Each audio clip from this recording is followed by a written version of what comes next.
Sonic Coast, it is Brian Maloney, and thank you so much for joining us this afternoon as we stream together. And no shortage of live music so far in 2024. Two dates coming up for Michigan's own Marshall Crenshaw.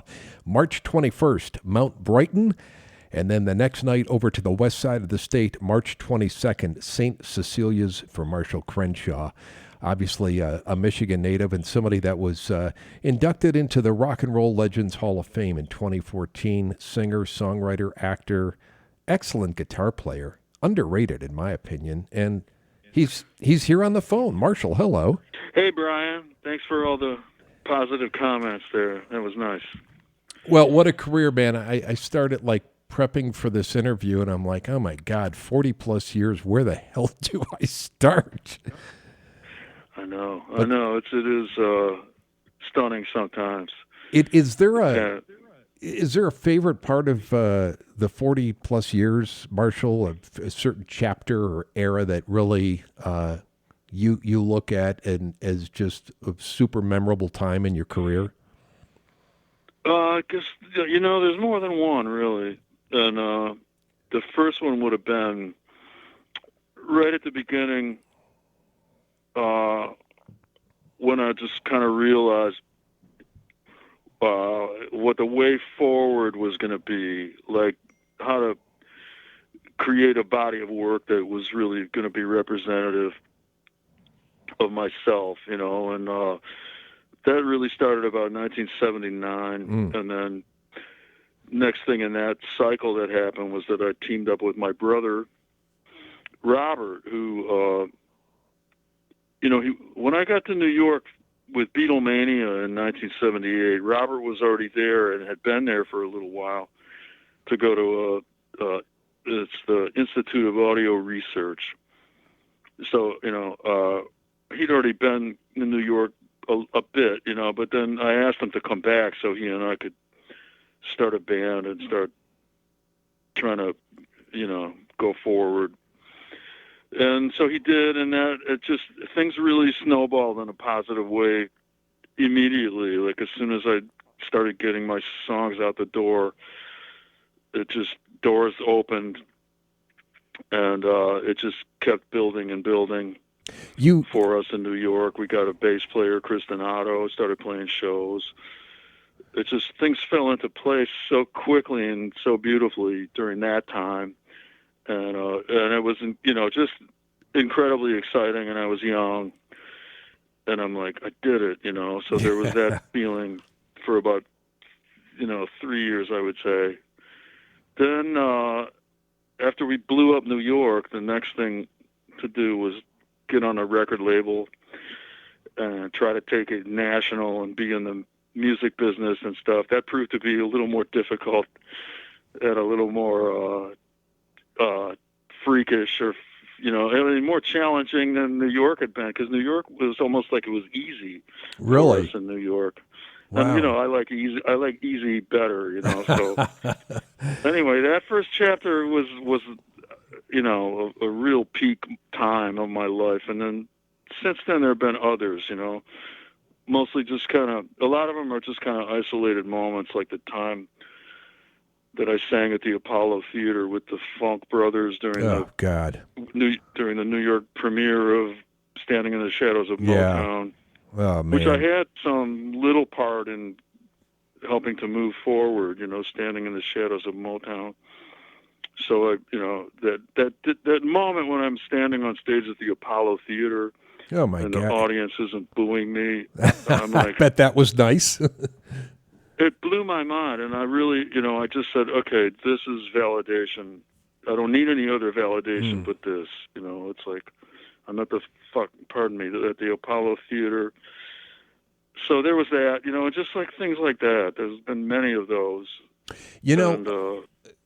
I wanted to ask you, so you grew up in Michigan, but you didn't really... I always felt, and I was getting in my broadcast career just as you were breaking out, and I always felt Michigan, your home state, was a little bit late to the Marshall Crenshaw party, because you already, as you said, you'd blown up New York, right? I mean, did you have any sense about what was going on back home in Michigan as you were exploding in New York?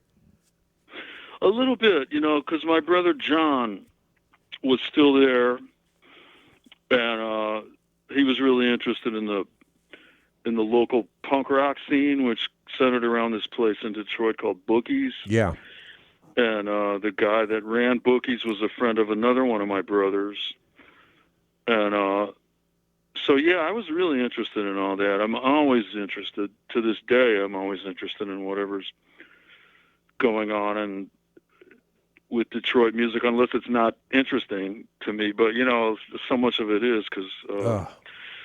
Anyway, so, yeah, I did know about that while it was going on. I was paying attention. I remember like the Mutants and like a few of the other bands, but and the Mutants came and played in New York too. Did they? So I remember them, but I mean, there's just always so much out of Detroit, music-wise. What and some of your influences from growing up in the Detroit area? Obviously you've mentioned Buddy Holly from Lubbock, Texas, and everything like that as being influential to you. But what about? I'm assuming you listened to CKLW growing up. I did, and I even heard you went to see Jimi Hendrix at Masonic Temple. Is that true? Yeah, I grew up with rock and roll music. I've stated that fact many, many times. Yeah. And, from always, like my dad listened to rock and roll stations on the radio. Maybe it was WJBK for a minute, and then maybe it was WXYZ for a minute. Mm-hmm. All those different ones. But then when I found WKNR in 1963, I just grabbed onto that right away. And then the next thing after that was FM rock radio, which was WABX. And that station was like music school for me almost. Oh, great station.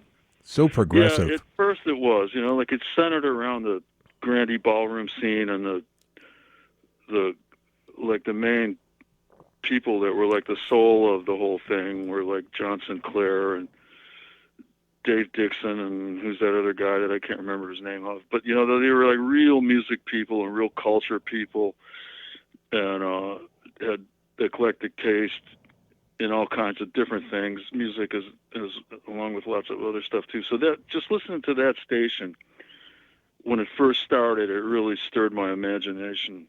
That is awesome. Like crazy. And it was like a window into a culture that I was interested in and that I wanted to learn from.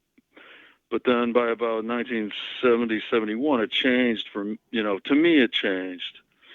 And it just like all of a sudden arena rock was a new thing. And I kind of hated that at first sight, So then that's when I really grabbed onto CKLW because I thought that the music on CKLW was less formulaic than the stuff on FM radio. Interesting. That's what I thought. Yeah. It's just me. Yeah. But anyways, CKLW was always really eclectic and it was diverse and, it was just so many of my favorite records still that I heard on that station during that time. I want to play a couple cuts from your first album, which, God, I bought the reissue. I'm kind of a vinyl geek. I was on Yep Rock Records, right? The reissue. Yeah, that's the current definitive version of it right now. And it sounds great. What can you tell me? I want to play a couple songs here. I want to play Cynical Girl and Marianne. And who is Marianne? Love this song. Well, thanks. I mean, it's not really a person named Marianne. It's kind of like a composite of different people. And it's just, I was focusing on this situation that a friend of mine was in a little bit, but that song is just like where you're consoling somebody. Go ahead and have a laugh, laugh at all your misery. That's what that's about. And then Cynical Girl? Yeah, another thing where it says girl, which is just kind of rock and roll lyric language, right? But it's like the key lines in the lyrics to that are where it says, I hate TV. There's got to be somebody other than me. It's like giving it's like it's like a slam against mass culture. It's funny, right? I mean, you wouldn't guess that maybe, but that's what it was. The other thing about Cynical Girl is I do everything on the record myself. There's nobody else on it but me. Yeah. So, well, as I mentioned, underrated guitar player in my opinion. Just love it. Thank you. Just what you've done with it over the years. So let's check that out. Cynical Girl, Marianne here on the Sonic Coast. Sonic Coast and the Cynical Girl from Marshall Crenshaw, who joins us this afternoon with two shows coming up in Michigan, March 21st at Mount Brighton, and then over to the Grand Rapids area. Marshall plays St. Cecilia's on March 22nd. Marshall joins us. We talked about musical influences, Marshall. The first time ever I heard the Gin Blossoms, I said, that's Marshall Crenshaw. It just like, that is freaking Marshall Crenshaw. And of course, the backstory there is you went on to co-write a huge hit with Robin Wilson of Gin Blossoms, Till I Hear It From You.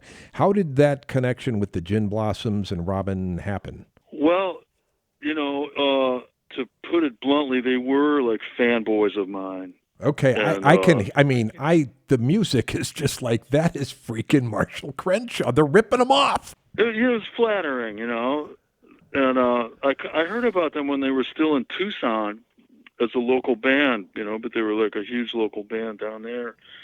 Somebody told me about them then, they says, these guys are really big fans of yours. And then eventually I heard from one of them, and it was Jesse Valenzuela, the guitar player.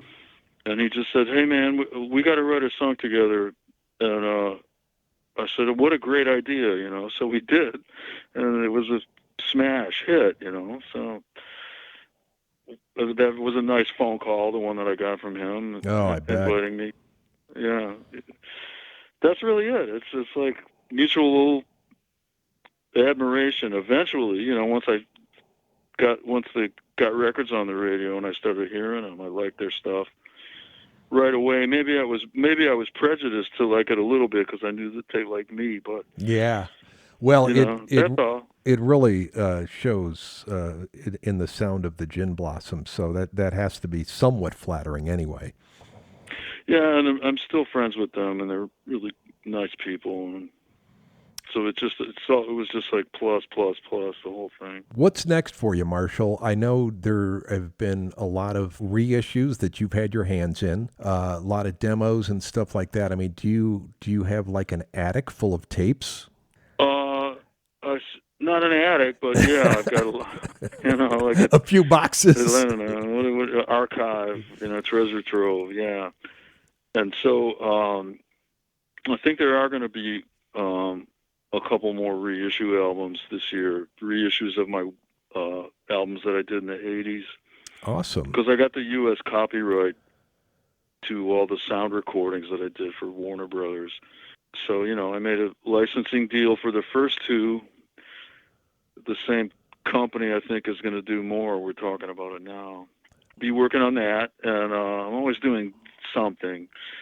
And then the rest of the year is going to be busy. I can't exactly name all of it now, but I expect to be out a lot with this band that I have now, which is a great band. And that's the band that I'll have in March when we play in Michigan. It's Fernando Perdomo on guitar and Derek Anderson on bass, Mark Ortman on drums. I'm just going to be playing all year with those guys. Nice. And then, there's other stuff. I'm doing a film project, but I'm tired of talking about that. I was gonna spare you. I was gonna ask you, and I thought, my God, this might be a sore subject for him because you've been working on. All right, here we go. Tom Wilson documentary. Yeah, that's it. Well, I'm sorry, really man. Long time.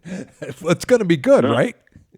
It is. It's going to be really good, and it just takes a long time to do one of these things. People warned me about that when I started because I didn't know anything about anything. But I mentioned Standing in the Shadows of Motown before, and I knew the guy that made the whole thing happen, and it took him 12 years to get it on people's screens, right? And people have no idea what goes into that. I just thought, oh man, it's never going to take me that long. Yeah. But it's like getting there. Well. But anyhow, yeah, I the project is dear to my heart, and I've loved working on it.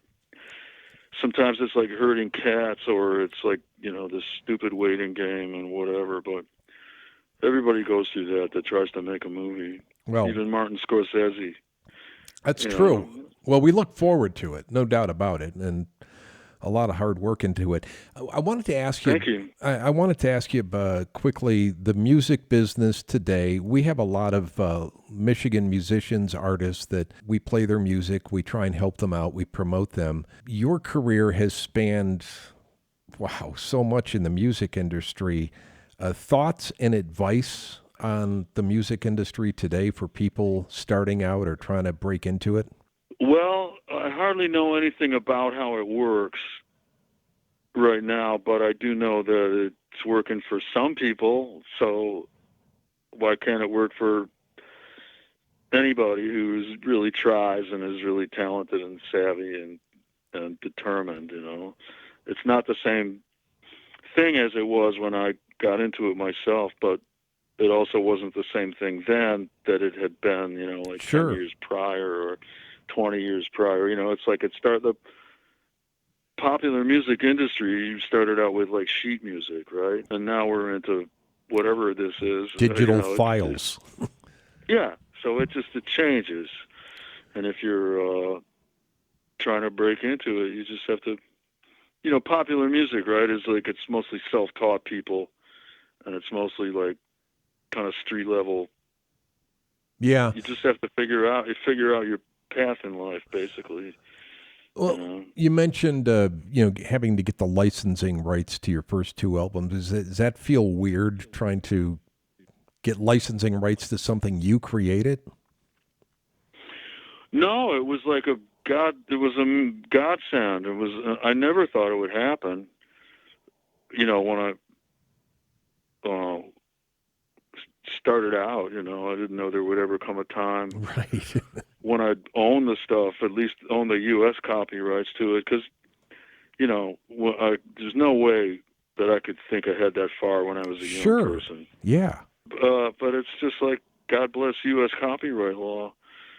And it was really just a matter of having the paperwork filed in a timely manner and saying, I'm the author, it's mine, and that's about it, Good for you, man. Yeah, I love it. It just blew my mind.